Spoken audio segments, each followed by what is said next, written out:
What's going on, guys, and welcome to the next episode of the Crack a Pack series. Today we're opening up a pack of Core Set 2019, obviously the newest set aside from Guilds of Ravnica that we have in the Magic universe. Pretty fun draft set, if I'm going to be honest. It's not my favorite, but it's a core set. It's fairly easy to get your hands around, or your head around, and actually figure out what the best archetypes are. I have enjoyed drafting with this set, so we'll see what we get here. Obviously, in terms of value, there is some, albeit not a ton. Of course, Crucible of Worlds is sitting right around $18. Nicol Bolas is actually the best non-foil card, sitting right around $22. Vivian Reed is in here. Of course, the Elder Dragon Cycle is fantastic. A lot of really good stuff, so hopefully we will pull something really awesome. And of course, we are going to look at this from a draft perspective, so we'll see what our pack one pick one would be. And we start off with a Mighty Leap, which is a decent combat trick. It's an instant for 1 and a white. Target creature gets +2/+2 and gains flying until end of turn. This is a pretty classic combat trick that we have seen a lot of recently, in fact. And it's good. There's nothing wrong with it. I would definitely play it in like a Boros aggro deck or just any sort of creature-heavy deck in draft, which ideally would be most of them. This is not a go-to first pick by any means, but it's definitely a playable. Definitely not what I'm going to be first picking, though. Omen Speaker, a 1/3 for 1 and a blue. When it enters the battlefield, you scry 2. This is another just decent card. It helps you dig through your deck a little bit, theoretically. It's really good in just sort of a blue tempo strategy. Again, solid. Not something I'd necessarily want to first pick, but not a bad card. Infectious Horror, I do not like this card. It's a 2/2 for 3 and a black. When it attacks, each opponent loses 2 life. The problem with this card is that it is a 2/2 for 4. So it's not going to be attacking very often, unfortunately, because it's just going to be outclassed by other 4-drop creatures. And so you probably won't get very many attacks in with this. That being said, there are instances where you have to fill out your curve, and this is definitely an okay card in that slot. But so far, this is definitely the worst card, in my opinion, that we've seen.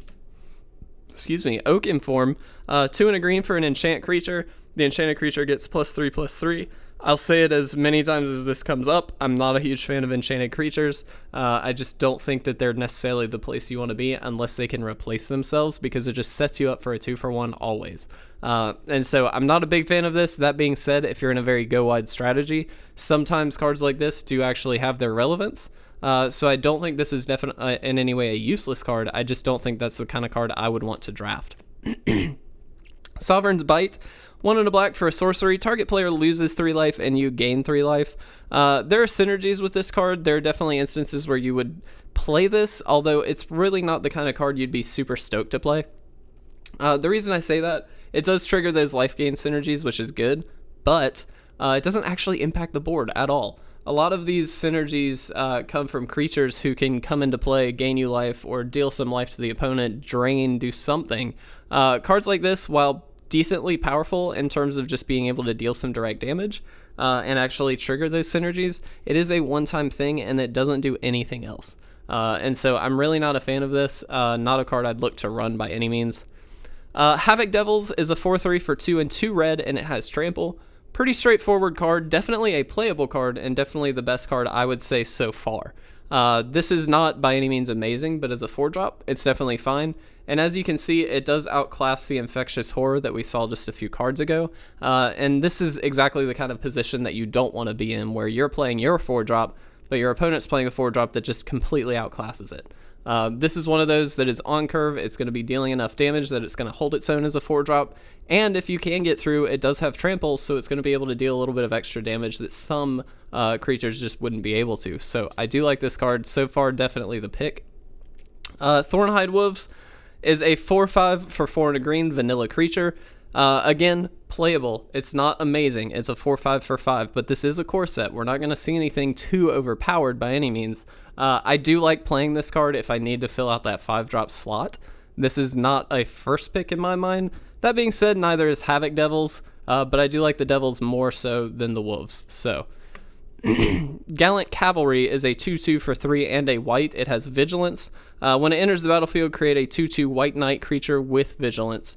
I do like this card. I like this as a 4-drop. I know I just got done saying as a 4-drop you don't want a 2/2, but this gives you 4 power, 4 toughness, just spread out between 2 creatures, which in some decks is exactly what you want to do. You want to go wide.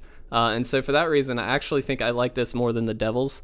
The fact that it has Vigilance is nice, and the token has Vigilance. That's just kind of random upside. But it does allow you to swing in if given the opportunity and still leave blockers up. So I do like that.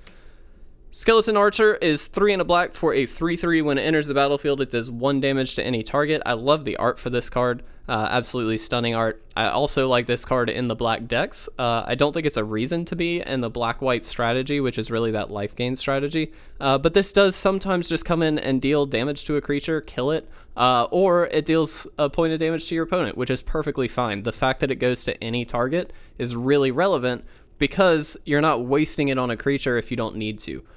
Certainly it's good after combat. If you've dealt some damage to a creature, maybe you can entice them into blocking, and you only need 1 more damage to finish that creature off. This is the perfect card. Excuse me. So, I do like this card quite a lot. I don't know if I like it more than the Cavalry. I actually haven't gotten to play with the Cavalry very often, but I feel like that's the better card, so for now I'm going to stick with it. Wall of Mist is a 0/5 for 1 and a blue, and it has Defender. This is a very classic wall. Not something that I really enjoy playing. I don't like just Defender cards, especially in this set. There's not much synergy with them. They don't seem all that exciting. There is technically a Elder Dragon that synergizes very well with the Defender cards, but very often you're not going to be playing the Elder Dragons, or you shouldn't count on getting them, and so for that reason I don't like it. So definitely not a pick on my end. Suspicious Bookcase is an artifact creature, again a defender. It's a 0/4 for 2.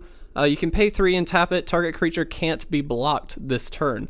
So this does have a little bit more upside than the Wall of Mist, and the fact that you can actually make something unblockable, which is fantastic. But again, this card as its own doesn't really do that much. I'm not very excited about it. It's just a defender. So it's going to stall the game out, which sometimes you'll want, but definitely not a first pick in my mind. Wow. Volcanic Dragon is quite a good card. So it's a 4/4 for 4 and 2 red. Obviously a little understated, but it does have flying, which already makes it good, plus haste, which just makes it that much better. It's absolutely fantastic. It's your top end in your red decks. Going to be dealing quite a lot of damage, and it's going to be very difficult to kill. Very clear bomb, so for that reason, I would definitely be interested in that. Brawl Bash Ogre is a 3/3 for 2, a black and a red. It has Menace, so it can't be blocked except by 2 or more creatures. And whenever it attacks, you can sacrifice another creature. If you do, it gets +2/+2 until end of turn.